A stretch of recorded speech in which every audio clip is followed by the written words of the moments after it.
Hello, everyone. This is Caroline. I will be narrating my group's case study for Cote baking.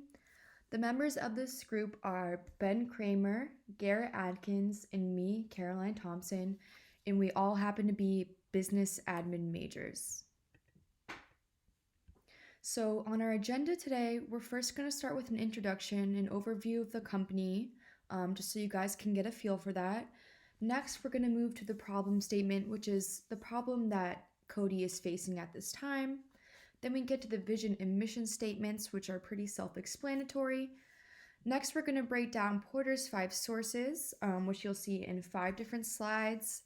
Then we get down to our predictions, what we think will happen if they do brand or do not brand. And lastly, we come to our recommendation of what we think Cote should do in this situation. First, we're going to start with our introduction. When it comes to any kind of case study or business briefing, it's important to know about the company, obviously, any background, because that is going to affect any decisions they do make and what kind of thing they want to do with their branding and their company. So Cote Baking is a family-owned bakery that has provided the wholesale baking industry with various unbranded baked sweets. They've been around for about 25 years, and while they don't have branding, the family name is very important to them. Providing these wholesale products meant Cote's had contracts with some major retailers and supermarket chains around the country. They are a national established brand, and you can find them in many supermarkets. As I have said, while their products were unbranded, the labels were instantly recognizable to most of the country. So while there's not going to be a name on there, there is some visual recognizable characteristics that a lot of customers will see and know it's a Cote product. And lastly, the bakery saw great success within their position in the wholesale baked good industry. And this is a very important aspect to remember within our decision making here. Now that we have established an overview of Cote and a little bit of history about the company, we can now get into our problem statement and the crossroads that Cote is facing right now. So things are important and exciting. Right now, they are deciding the company's direction by assessing the outcome of reclaiming its identity by creating a Cote Baking brand identity, as opposed to the supermarkets assuming the Cote Baking identity. In addition, the company will need to decide if the barriers to entry will enable Cote Baking to continue making a profit and keeping its staff employed. Relationships with the supermarket and Cote Baking salespeople will need to be evaluated to ensure supermarkets will place orders with Cote Baking after Cote Baking stops providing the supermarkets with baked goods to sell as their own. Salespeople have spent years developing relationships with supermarkets and may be dissatisfied with the company's change in direction. Cote Baking will essentially compete against retailers who assumed Cote's identity while wanting their products to be stocked in their stores. Evaluating the demand for a Cote Baking branded product will be crucial to ensure supermarkets will stock their newly branded product. Lastly, Cote Baking will need to ensure that they are secure in funding to brand their baked goods and fight competition properly. Cote Baking will need to detail a case study weighing its options to determine the appropriate course of action for the company's future and longevity. So next we are moving on to our mission and vision statement. Every business, well, at least every good business, is going to have a mission and vision statement. One may wonder, why do I need to know the mission and vision statement? This is going to be very important when it comes to making decisions for the company, because you want to have their mission and vision statement in mind in order to stay true to what the company truly wants. Now we're going to be going over Porter's 5 forces. Obviously, this is going to pertain to the Cote company, and first we start with the rivalry among competitive firms. Competitors could offer lower price points, effectively pricing Cote products out of the market. If Cote does choose to brand their product, it may not be able to compete with these lower prices. Staying unbranded will allow the supermarket to control pricing. Competitors could enhance the quality through superior tasting products. They could add enhanced features like low calorie, low carb, high protein, high fiber, or gluten-free options, which are very important, especially in today's market. Products are perishable, which can cause heavy competition. Competitors could run a successful ad campaign making demand for their product higher while simultaneously diminishing demand for Cote. If Cote chooses to brand their product, it will need to ensure that they have enough money to saturate the ad market and run successful ad campaigns. If Cote chooses to remain unbranded, the supermarkets will stay in charge of such advertising. The next force we're focusing on is the potential entry of new competitors. So, Cote Baking has to think about the new bakers that can enter the market who bring higher quality baked goods, lower prices, or both. This could easily impact Cote's branding decision. If they remain unbranded, a new baker with higher quality baked goods or lower prices could affect current contracts with supermarkets. If Cote brands their product, they will be competing with new bakers with low prices or better quality goods. Remaining unbranded, Cote will need to identify potential new firms entering market and monitor rival firms' strategies to counterattack while simultaneously capitalizing. Next, it is essential we look at the potential development of substitute products. There's nearly unlimited room for substitute baked goods. Substitute products create a price ceiling that can be charged before consumers will switch to a substitute baked good with another brand.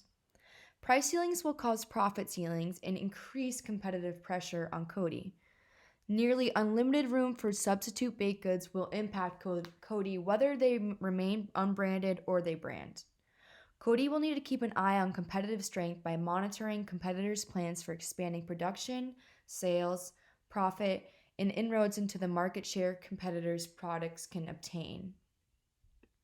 Second to last here, we have the bargaining power of suppliers. Since 1985, Cote has been providing national baking companies with unbranded goods. Cote has a strong relationship with their suppliers. Cote currently has contracts for how much they produce and receive their goods from suppliers priced accordingly. If Cote decides to brand their product, they may need less raw materials, causing a spike in a price and may not be able to charge the same amount. Instead of pursuing creating their own branding, Cote could look into backward integration to gain ownership of suppliers. So the last of the 5 forces here is the bargaining power of consumers. Consumers have exceptional bargaining power. They can inexpensively switch to competing brands or substitutes or make their own baked goods. Competing baked goods suppliers can offer sales or special contests to garner customer loyalty. While Cote may have a superior product, if the consumer believes the baked goods being sold are standard or undifferentiated, they will not be loyal to either the unbranded or branded Cote products and make purchasing decisions solely on price. Now that we've gone over Porter's 5 forces, we can go into our predictions.